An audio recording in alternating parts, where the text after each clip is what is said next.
கோலியாத் என்கிற ஒரு மிகப்பெரிய ஒரு ராட்சதன் இஸ்ரவேல் ஜனங்களுக்கு முன்பாக வந்து நிற்கிறார். அவனை பார்த்து அநேகம் ஜனங்கள் பயப்படுகிறார்கள். ஆனால் தாவீது என்கிற ஒரு தேவனுடைய மனுஷன் அந்த கோலியாத் என்கிற மனுஷனுக்கு முன்பாக போய் நிற்கிறான். நீ எவ்வளவு பெரிய ஆளாய் வேண்டும் என்றாலும் இருக்கலாம், நீ உயரம் உள்ளவனா இருக்கலாம், நீ பெரிய யுத்த வீரனா இருக்கலாம், உன்னுடைய பரிசை உன்னுடைய கேடகம் எல்லாமே பெருசா இருந்தாலும் அவனுடைய ஒரு மிகப்பெரிய நம்பிக்கை என்ன அப்படின்னா, எனக்கு ஏற்கனவே ஒரு விசை சிங்கத்தினுடைய கைக்கு என்னை ஆண்டவர் தப்புவித்தார், கரடியினுடைய கைக்கு என்னை தப்புவித்தார். என்னை சிங்கத்தினுடைய கைக்கு தப்புவித்த கர்த்தர், கரடியினுடைய கைக்கு தப்புவித்த கர்த்தர் இந்த கோலியாத்தினுடைய கையிலிருந்தும் என்னை தப்புவிப்பார் என்று ராஜாவினிடத்தில் சொன்ன உடனே ராஜா வந்து நீ போ அப்படின்னு அனுப்பி விடுகிறார். ஆண்டவருடைய பிள்ளைகளே, கடன் என்கிறது ஒரு மிகப்பெரிய கோலியாத்திற்கு சமம். இன்றைக்கு அநேகம் பேருடைய வாழ்க்கையிலே இங்கே எப்படி இஸ்ரவேல் ஜனங்களுக்கு முன்பாக கோலியாத்து நின்றானோ அதே போல கடன் என்கிற ஒன்று அவர்களுக்கு முன்பாக கோலியாத்து போல நின்று கொண்டிருக்கிறது. மிக உயரமாய், மிக அதிகமான ஜெயஜாண்டிக்கான உருவமாய், சின்ன வயதிலிருந்தே அதை யாராலும் அழிக்க முடியாது என்கிற ஒரு மிகப்பெரிய உருவமாய் நின்று கொண்டிருக்கிறத நிறைய ஆண்டவருடைய பிள்ளைகள் பார்த்து இன்றைக்கு பயந்து போய் இந்த கடனிலிருந்து நான் வெளியே வரமாட்டேனோ என்று பலர் நினைக்கிறார்கள்.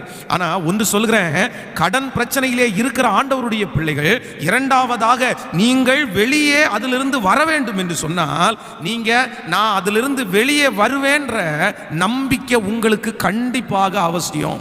அந்த நம்பிக்கை இல்லாம கடன் பிரச்சனையிலிருந்து ஒரு தேவனுடைய பிள்ளை கண்டிப்பாக வெளியே வர முடியாது. இன்னைக்கு நம்ம செய்கிற ஒரு மிகப்பெரிய தவறு என்ன அப்படின்னா, நிறைய பேருக்குள்ள நம்பிக்கை போயிருச்சு.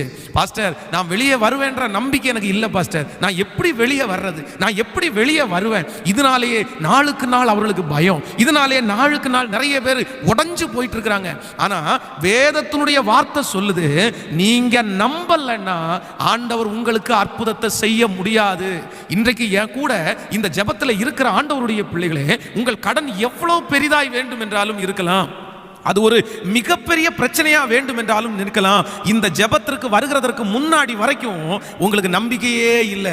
பாஸ்டர், உண்மைதான் பாஸ்டர், எனக்கு வெளியே வருவேன்ற நம்பிக்கை எனக்கு சுத்தமா இல்லை பாஸ்டர். ஒரு காலத்தில் அந்த நம்பிக்கை இருந்துச்சு, ஒரு நாள்ல அந்த நம்பிக்கை இருந்துச்சு. ஆனா இன்னைக்கு போற போக்கு பார்த்தா எனக்கு கடன்ல இருந்து நான் வெளியே வருவேன்ற நம்பிக்கை இல்லைன்றத எத்தனையோ பிள்ளைகள் இந்த சத்தியத்தை கேட்கிறவங்க இருக்கலாம். ஆனா ஆண்டவர் உங்களிடத்துல பேசுறாரு, மகனே நீ நம்புவாயானால், நீ இதுல இருந்து வெளியே வருவேன் என்கிற விசுவாசம் உங்களுக்கு இருக்குமானால், வேதம் சொல்கிறது விசுவாசிக்கிறவனுக்கு எல்லாம் கூடும் அல்லவா.